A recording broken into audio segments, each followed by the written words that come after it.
11 number गोसोआव लादो 11 number औ दे नै बेलाय नायदो नै दा खाथियाव फैबाय जों बे जाहैबाय मदका खुवा नै बिसिनि ओमफ्राय गारिफ्रा जायजों सालायगोन जायखौ सालायगोन नायब्ला सादा सिदाल' नुखायो सादा सिदाल'खा बेखौ गाबगां होयो नै गारिया नै गारिफ्रा बेनो नै गारिया गाबगांजोबगोन बेथ' यामाहामोन नों हाननो हा आदा सालायनो नायग्राल' welcome to Aipwali picnic spot welcome to Aipwali picnic spot बेयो ओपनिं जानो थांगासिनो दं 13 डिसेम्बर फैगौ सुनिबार खालि ग्रैंड ओपनिं जागोन आरो बेजों लोगोसे कालचारेल नाइट गाजा गोमजा ओरैबायदि मोजाङै जागोन बेनिफ्राय मा थामथिम जाखो बेखौ आङो नोंथांमोननो जागायजेननायनिफ्राय दिन्थिलांनि नोंथांमोननो दिनैहाय गोजोनथाव खौरांखौ फोसावनो आं फैलायबाय चिरांनि मुंदांखा पिकनिक स्पट जायखौ बुंदों आइपोवाली पिकनिक स्पट जाया दङ दि जाब्रां दलांनि ब्रिजनि खाथियाव बानायनाय नैबे जाहैबाय देग्लायनि गेटनि डिजाइन नै नोंथांमोना नायनो हागोन बेलाय आइपोवाली पिकनिक स्पट 2025-26 बेबायदि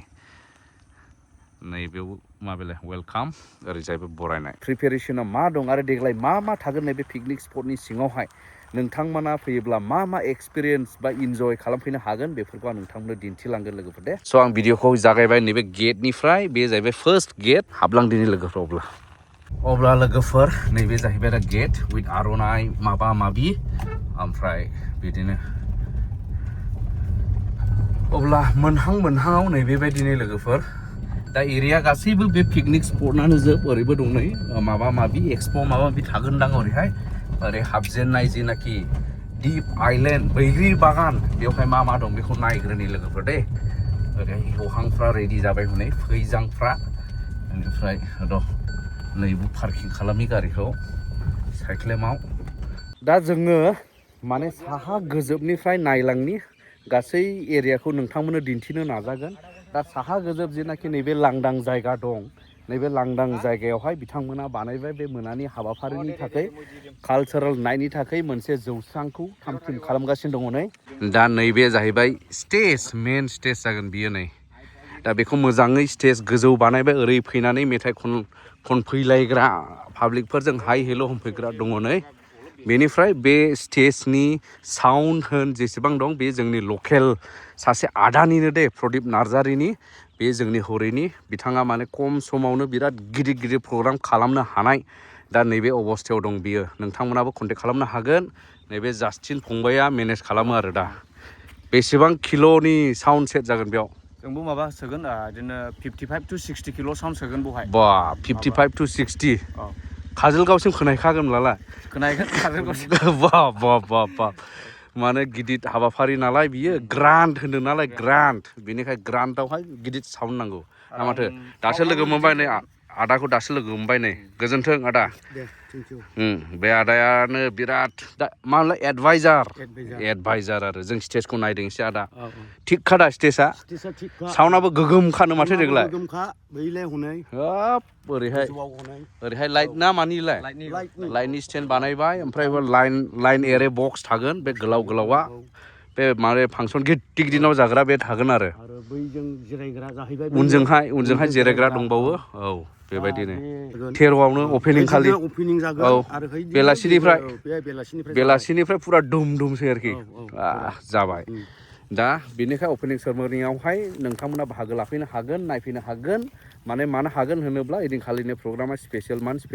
नैबे जाबाय स्टेज बेकग्राउन्ड रेडि जागोन बेवहाय नोंथांमोना नुगोन नै ग्रान्ड अपेनिं सेरेमनि मोनानि प्रग्रामनि आरो इयो ग्रान्ड अपेनिं सेरेमनि कुम कालचारेल नाइट नालाय दा आइपोवाली इक'टुरिजम एन्ड पिकनिक स्पटनि लेंहर जानाय आर्टिस्टफोर जाय मोनाबिलिनि प्रग्रामखौहाय समायना रमायना मेहेरगोनां खालामफैगोन मुंदांखा मेथाइ खनगिरि करुना राभा बसुमतारी ओमफ्राय ओरै लकेल आर्टिस्टफोर थाबाय सपन बसुमतारी प्रिया नार्जारी चाइनिस बसुमतारी बिसोर सिंगार जोब ओमफ्राय बेजों लोगोसे नैबो दङ रिंकि ब्रह्म एक्ट्रिस मुंदांखा एक्ट्रिस बे हायलालाय हुइलालाय मोसाफैगोननो मोसानायजों लोगोसे हाइ हेल' बायदिसिना जागोन स' बे हाबाफारिया नोंथांमोननि थाखाय मिस खालामजाया दा बेखौ बिथांमोना लाबोदों जाहैबाय जोंनि आदानि सासे जोंनि एरियानि EN professional sound and tent बेनि आरो बेबायदि सोरनोबा नांगौला बेखौबो लांनो हागोन बिदिनो गोमसार होहैनांगौ प्रग्रामफोर जुदि दङब्ला आइपवालि पिकनिक स्पटखौ स्पटआव जायफ्रा फैबाय मिथिगोन बेवहाय माने बेबायदि गोमला बैग्रि बिफांफोर दं जेरावहाय बेबायदि सायख्लुमाव जिराय जायगाखौ आवग्रिनानै सङै जायै रंजा बाजायैहाय माने गावनि लावखार ओंखाम जानायखौहाय माने गोसोआव थाथावथाव माने मेहेर गोनां खालामलांनो हायो दा बेबायदिनो दं नै साहा गोजौआव बेबायदि दा जायगाखौ सान्दुं खामजानायनि माबायानो गैया आरोना सान्दुं खामजाया आबहावाय औ सायख्लुम दङ नांगौ बायदि सायख्लुम बेनो प्रिजार्भ खालामना दोनबाय थानांगौ जों बेफोरखौहाय औ बेनो मोनसे बिराद मोजां जोंनि जायगायावहाय नैबे आइपवालि पिकनिक स्पटआ बाब ओरैबो बिराद ओरै सा गोजोबसिमनिफ्राय प्रग्राम माने दाब माबा थागोन आरो दिन्थिफुंनाय बाहागो लानाय गेलेग्रा बायदिसिना दा बैयावहाय जों मोनसे डेन्जार बुस्थु नायहैनि ना माथो आदा डेन्जार बुस्थु लाबोदों देग्लायहाय बेयाव एक्सप' एरिया एक्सप' माबिया ओरै जागोन दखानफ्राबो जोंनो ना दखान गिदिरफ्रा बिनि नामखौहाय औ मद खुवा होनना बुङो मद खाखुवा डेन्जार रा बियो डेन्जार नों दहाय बुंनाय बायदि औ थैनायनि दैखरसो इयो डेन्जारसो इयो औ दा बेखौहाय मेला गिदिरफ्रावसो नुयो खिन्थु आइपवालि पिकनिक स्पटआव बे पारमानेन्ट थागोन नायफैनो हागोन र' बेखौ खाथियाव थांनानै नायहैनि गोथैनि दैखर बा दा खाथियाव फैबाय जों बे जाहैबाय मदकाखुवा बेखौ जों मिथिखागौ ओमफ्राय माथो फैनाय लोगो लोगो एसे साउन्डआ इक' जाफैबाय लोगोफोरनो नुबाय बेबायदि बियो रेडि जाखानायसो बावले 13 थारिखनिफ्रायनो चालु जागोन बियो 13 थारिखनिफ्राय चालु जागोन ओमफ्राय जायफ्रा नायनो इन्ट्रेस्ट मोनो वां सालायनाया नैबो जासिगोन नै मदकाखुवा नों इन्टारेस्ट मोना मोना आदा नायनो इदिखौ औ लहानि जोबखान्दां नै खुन्थियानो बा लहानि जोब बेयो थामथिम जाबाय मथा मथि हानायसै नै जांख्लाफ्रा दासो मारिगासिनो दं जों गाखोथ'ले सिङाव हाबनि र' सिङाव खिन्थु सिङाव हाबनो मोनलाबायफेराखैमोन दे गोजौआवल' गाखोनो मोनदोंमोन बा थैनांगौनि दैखर डेन्जारलै इयो डेन्जार इयो र' नैबेलाय माथो है साल दंफांसो नामा रायलाय मा दंफांजों बानायोलै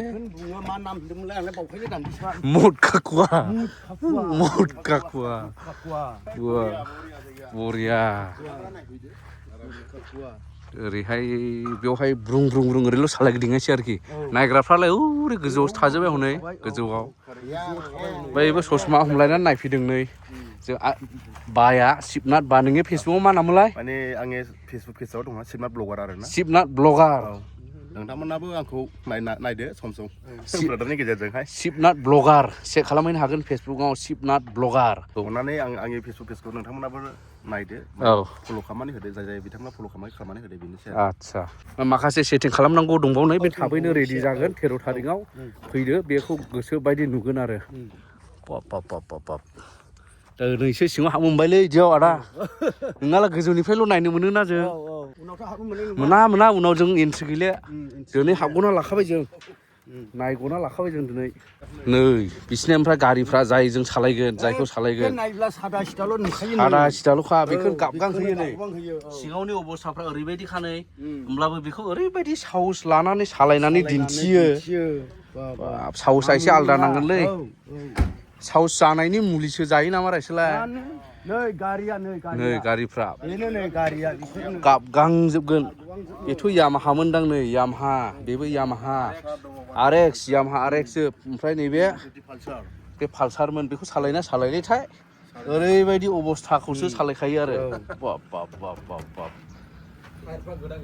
क्या बना रहा है भैया सब्जी बना रहा है आप तो नहीं चलेगा आप मालिक है मालिक हाँ मैनेजर मैनेजर इसको चलाने वाला आदमी नहीं आया अभी नहीं आया ना अच्छा सब प्रोग्राम होगा तब आएगा ना प्रोग्राम जाला बिसने बहाय केम थाखाबाय नै चालू होने के एक दिन पहले आएगा कहाँ से भैया कलकातानिफ्रायसो नै नों हाननो हा आदा सालायनो नायग्राल' जानायसै गारि गंसे दंबावलै ओरै दंबावसो बाब 800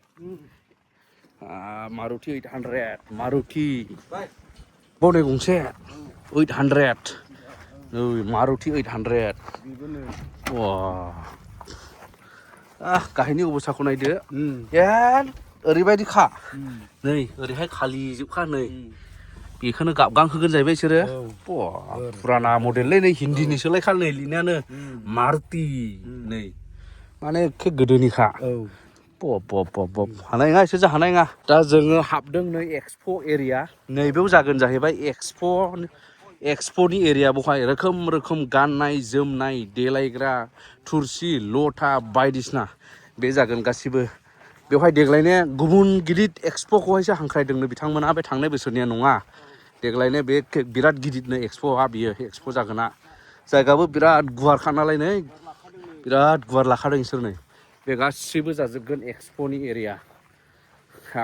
माने बेरायनायजों लोगोसे माबा माबि बायना लांफानो लुबैयो फिसा फिसा बुस्थु इउनिक बुस्थु दा बेफोरखौहाय नैबे एक्सप'आव मोनलांगोन नोंथांमोना बे एक्सप' एरिया बिराद गुवार गिदिरखा नै देग्लायना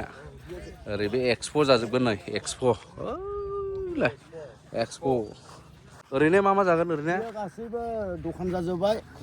हटेल रेस्टुरेन्ट जानाय लोंनाय बिदिनो ओरैहाय लाइन बायदिसिना हांनाय मानाय बे सावख्रेम सुख्रेम हांनायफ्रा नैबेफ्राव जाजोबसिगोन ओंखामफोरबो थागोन चावमिन मम' बायदिसिना बे दखान होग्राफ्रा फैबायानोसै थाम खालामगासिनो दं बावले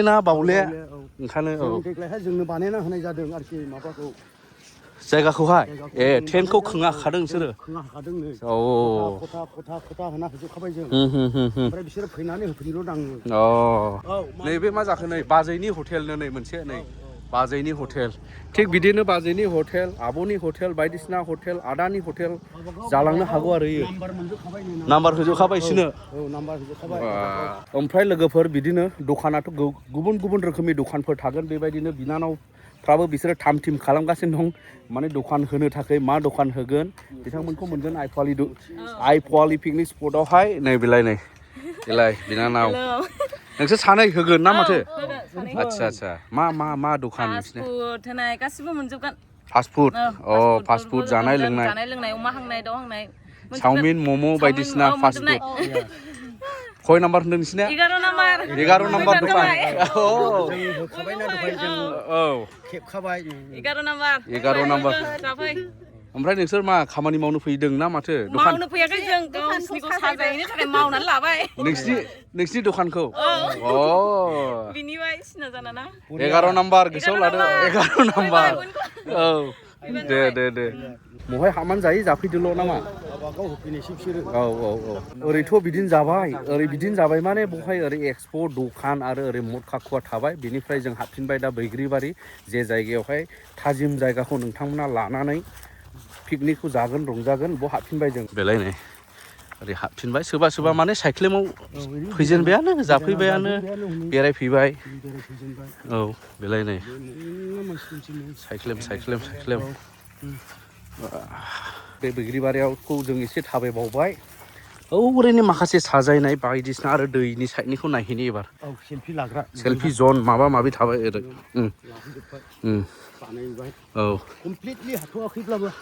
हाहां जाबाय माने समसिमाव फोजोबहैखागोन नालाय आरोबाव समायनासिन जायगा मोनफैबाय जोङो नै आरो थाजिमसिन जायगा बियो मानो होनोब्ला बे जाहैबाय दै जिं आरो दैनि सायावनो दलां बायदिसिना बेरायग्रा थाबायग्रा फट' लाग्रा बानायगासिनो दं हनै खाथियाव थांनि हनै मोजां नुजेनबायानो आरो फिनिशिं दंबावो रं माबा माबि होगोन समाय होगोन साजायगोन दालां जों बालांनो हाले बेनिफ्राय दिन्थिहरनि बेबो जोबहैगोन 13 थारिखसिमाव अपेनिं खालि बेवहाय थाबायफैनो मोनगोन फट' लाफैनो मोनगोन नै बेलाय नायदो नै बेथ' बिराद मोजां जाखागोन जायगाया ओमफ्राय नैबे जिरायसालि माने मा होनो माने मोनसे थुरिनि न' जिरायसालि थुरिखौ मानो होदों होनोब्ला बे माने दसे रेस्ट लानो थाखाय गुसु मोननांगौ नालाय थान्दानो ओंखायनो नै बेबायदि नै थुरिनि न' जिरायनानै बेवहाय नावफोर नायनो हागोन नाव लाबोगोन नै बेवहायथ' नाव थागोन बटिं थागोन इयाव नै बे दैया बटिंनि थाखाय रेडिखासै दा नावा सफैगासिनो दं माबानिफ्राय गुवाहाटिनिफ्राय नै ओमफ्राय नैबेयावबो जिरायग्रा नै बेवखि गोजोन फैया जागोन मानसिफ्रा थुरिनि न' ओरै लामा दं नै ओरै फिरफिला दं वा बेनिफ्राय ओरै जिं जिं दै जिङाव बेरायनो थाखाय नैबेवहाय आरोबाव समायना रमायना लामा नोंखौबो एक्टर बायदि नुयो माथो आदा एक्टर बायदि नुयोलै इदियाव थाबायला वा नै फिरफिला ओरै जिं होबाय आरो नैबाव माखासे थाबावगोन नै सोंथेनाय मानाय ओमफ्राय दैयाथ' बेनोसै नै दैयाबो बिराद साफा देग्लाय बेलाय दैया बिराद साफा बेलाय ओमफ्राय हौरै दलां माबा माबि थाबाय हनै बानायगासिनो बेलाय बेयाव जागोन बटिं राफ्टिं दिस इज आइपवालि इक' टुरिजम एन्ड पिकनिक स्पट चिरांनि मोनसे मुंदांखा लावखार ओंखाम जाग्रा जायगा बियो ओरैहाय थाबै फैनानै ओरै ओमफ्राय दालाङालाय बेयावनोसै नै जोङो दि जाब्रां ब्रिजआ बेलाय वा बेनिफ्राय मोनसे स्पेसियेल खोथा नोंथांमोन आं खोथानो सानदों नै जुदि ओरै बारबोयोब्ला नैबाव मोनसे जायगा थामथिम जागोन जाहैबाय थामथिमा ओरैबायदि थामथिम जेरावहाय गिदिर पार्टिनि थाखाय बेवहाय मोनसे हल लुखांगोननो बे हल लुखांनायाव ओरैबायदि माने नोंथांमोना जयै फैनानै पार्टि खालामगोन बार्थडे पार्टि एनिभार्सारि बा स्पेसियेल पार्टि ग्रुपनि पार्टि बेयाव मोनसे हल थागोन बेखौ नोंथांमोना बुकिं खालामनो हागोन ओमफ्राय बेयावनो नोंथांमोननि अर्डार बायदि मोनजोबगोन जानाय लोंनाय गासिबो न'निफ्राय जेबो बुस्थु लाबोनांगौनि गोनांथि गैया बेवहाय नोङो डाइनिं टेबोल प्लेट हेन्टेन मा नांगौ नोंसोरनो जास्ट कल खालामनानै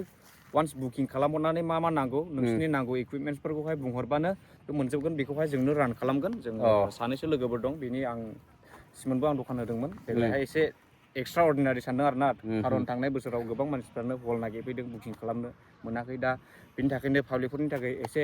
सुबिदासिन जानाय बादि बेखौ सानखांनानै जोंबो मोनसे हल बानायनांगोन बेखौ मोनब्रैसो जों हल खालामगोन बेखौ बुकिं खालामफैनो हागोन नांगौ रोखोमनि जोङो साजायगोन हलखौ डेक'रेट खालामगोन बेवहाय मेरेज पार्टि बा marriage anniversary party birthday party बा अबेबा मोनसे हटेलनि स्टाफफोर बा कलेज स्टाफ बा स्कुल स्टाफफोर फैनोबाबो एडभान्स बुकिं खालामहरनो हागोन आरो जोंबो मोनसे कारावके दोनगोन आरोना कारावके थागोन मेथाइ खनना रंजानानै एसे रंजानो हागोन औ नैबे एरियायाव बानायफैगोन दै बारनानै दै गेजेरावहाय बेवहाय बेबायदि थागोन आरो देग्लाय बिराद मोजां दा जायफ्रा बायदिसिना थुरसि लथा रिदि रिदां लानानै फैनो बायो ज' ग्रुप फैनानैहाय जाफैनो लुबैयो बेवहाय संनानै जाफैनोबो हागोन बा संनानै जायाबा संनो बायोबा जोंखौ एडभान्स थिनहरनो हागोन जों रेडि खालामना दोनजोबगोन आरो संनो गोसोला बेयावनो संनानैबो जाफैनो हागोन संनानैबो जाफैनो हागोन बासन पत्र जानाय लोंनाय गासै मोनजोबगोन औ ओरैहाय नैबे एरियायावहाय स' बियो मोजां जागोन नैबे साइडआव डिस्टार्ब जानाय नङा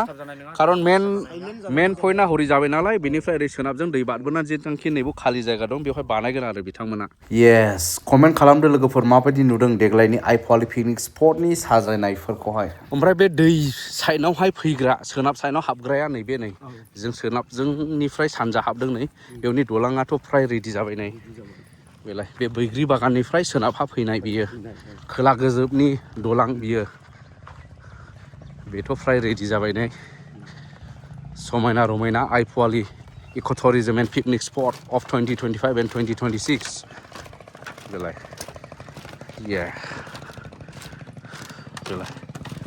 ओमफ्राय ओरैहाय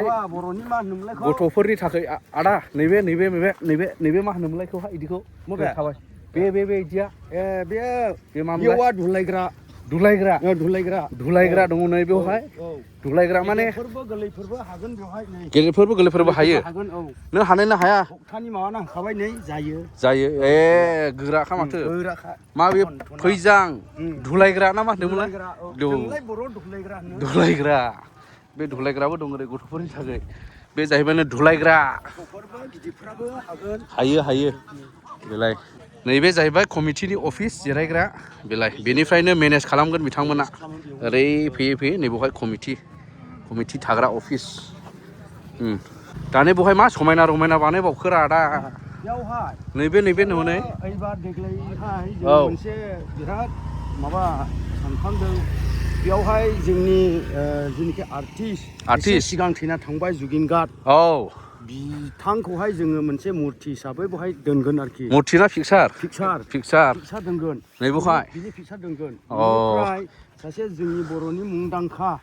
फैलाव बसुमतारी होननाय औ औ बिथांखौबो जोङो बेयाव दोनगोन अ बिनि थाखायनो बेखौहाय बानायगोन आरो बे डेक'रेसनखौहाय बानायनाय बे स्पेसियेल दोनदों औ स्पेसियेल हिसाबैहाय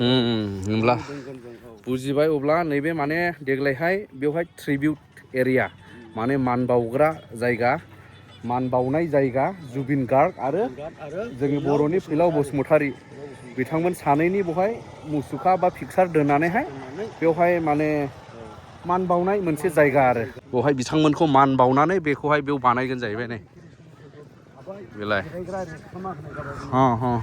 ओमफ्राय बेयावनो मानबो बावनो हाबाय सेल्फिबो लानो हाबाय बेवहाय बा बेबायदि बानायना नैबो बानायगोन आरो नैबेवहाय येस आरो डेक'रेसनफोर थाबावगोन बेवहाय जिरायना नायबाय ओरैबो जिरायना नायबाय बेवहाय पिक्सार थागोन बुहुद नै माबा माबि बानायबावदों नै बुहुदनो जोबथ'वाखैना बेलाय नै एखे माबा माबि गल गाल बैयाव गारि साखा गारि टायार दंलाबायो हनै बैलाय फिनिश जायाखै जोबला मोजां नुगोन बिराद डेक'रेसन दंबावो आरो